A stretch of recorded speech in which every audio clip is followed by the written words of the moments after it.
Jayalakshmi agro ফার্মের মালিক বা main পান্ডা জয় চিক বড়াই বিভিন্ন মাইক্রো ফাইন্যান্সের ম্যানেজমেন্ট লেভেলের यानी कि ফিল্ড লেভেলের অফিসের সাথে একটা সাটগাঁট ছিল বলে আমাদের মনে হচ্ছে।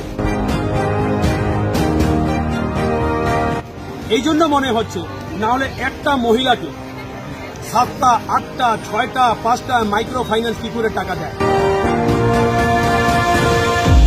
আরবিআই রুলস কি বলছে আমি জানি না, তাদের সিভিল কি বলছে আমি জানি না, কিন্তু গ্রাউন্ড রিয়েলিটিটা হচ্ছে তার 250 টাকা হাজিরা। চা বাগানের মহিলা আমি আসছে, প্রচুর মহিলা আসছে, প্রায় 500 মহিলা, কারণ এরাই হচ্ছে মেন বেনিফিশিয়ারি। বিভিন্ন মাইক্রো ফাইন্যান্স থেকে এদেরকে লোন দেওয়া হয়েছিল। আমি এরা লোন নিয়েছিল এটা বলবো না, কারণ জয়লক্ষ্মী এগ্রো ফার্মের মালিক বা মেন পান্ডা জয় চিক বড়াই বিভিন্ন মাইক্রো ফাইন্যান্সের ম্যানেজমেন্ট লেভেলের यानी कि ফিল্ড লেভেলের অফিসের সাথে একটা সাটগাঁট ছিল বলে আমাদের মনে হচ্ছে। এই জন্য মনে হচ্ছে, না হলে একটা মহিলাকে 7টা 8টা 6টা 5টা মাইক্রো ফাইন্যান্স কি করে টাকা দেয়। 1 লক্ষ 1.5 লক্ষ টাকা টোটাল অ্যামাউন্ট, কাউকে 40,000 50,000 60,000 1 লাখ অবধি টাকা দিয়েছে এবং তাদের মিনিমাম ডেলি রোজগার হচ্ছে 250 টাকা।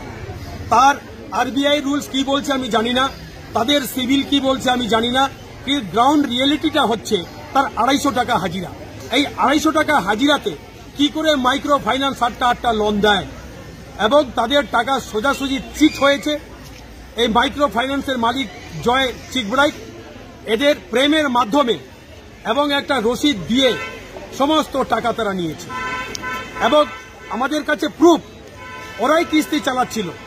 সাপ্তাহিক যে মাইক্রো ফাইন্যান্সের কিস্তি জয় চিক বড়াইয়ের লোক এবং জয় চিক বড়াই নিজেই সে কিস্তি টাকা পেমেন্ট করছিল, এটাও আমাদের কাছে প্রমাণ আছে। এবং জয় চিক বড়াইয়ের বাবা জলেশ্বর চিক বড়াই ও নিজে বেগে করে টাকা এনে সেলফ হেল্প গ্রুপের যারা অ্যাসোসিয়েট মেম্বার ছিল বা বেনিফিশিয়ারি তাদের কাছে টাকা পৌঁছায় দিত, বলতো তোমরা ব্যাংকে দাও।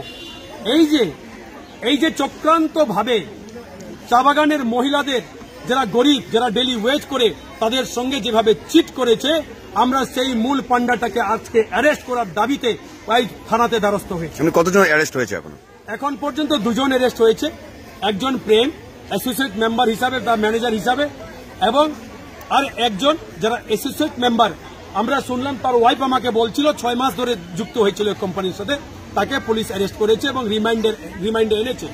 আমাদের বক্তব্য, পুলিশের কাছে আমরা আবেদন রেখেছি যে মূল পান্ডা সে সিআরপিএফ চাকরি করে সেন্ট্রাল গভর্নমেন্টের আন্ডারে, তাকে অ্যারেস্ট করতে হবে, তাহলে জলকে জল এবং দুধকে দুধ হয়ে যাবে। কোনো খোঁজ পাওয়া গেছে কি ওনার? পুলিশের স্টেটমেন্ট অনুসারে ওনারা নিশ্চয়ই কাজ করছেন। আইসি সাহেবের সাথে কথা হয়েছে, 2 জনকে অ্যারেস্ট করেছেন। আজকে একজন মহিলাকে পুছতাছ করার জন্য থানাতে নিয়ে আসছে এবং তারা মোবাইলের ট্রেস আউট করে শিলিগুড়ি তারা গেছিল এবং কমান্ডিংকে চিঠি লিখেছে। পুলিশের মতো কাজ করছে, আজকে আলোচনা করে আমাদের বিশ্বাস হয়েছে।